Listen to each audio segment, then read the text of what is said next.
Hello guys বন্ধুগণ, এই যে আজকে পোলাও খিচুড়ি রান্না করেছি। পুরো ভিডিওটা সপ্তর্ষি দাস ব্লগ চ্যানেলে দেওয়া থাকবে। লেবু দিয়ে পরিবেশন করেছি, সাথে শসা এবং সব যা কিছু থাকে তাই দিয়ে পরিবেশন করতে পারেন। আমি ডিম পোস্ট, বাদাম ভাজা এসব, আর সাথে বেগুন ভাজা, পটল ভাজা। অসাধারণ লাগে, একবার হলেও তৈরি করে খেয়ে দেখবেন এবং পুরো ভিডিওটা দেখে নেবেন সপ্তর্ষি দাস ব্লগ চ্যানেলের ব্রড চ্যানেলে। এটা শর্ট। এদিকে সপ্তর্ষির গান চলছে।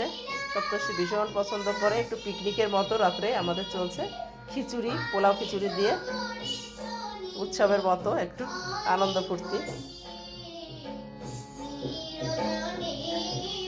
ভালো থাকবেন, সুস্থ থাকবেন, সাবস্ক্রাইব, লাইক, শেয়ার, কমেন্ট করে পাশে থাকবেন।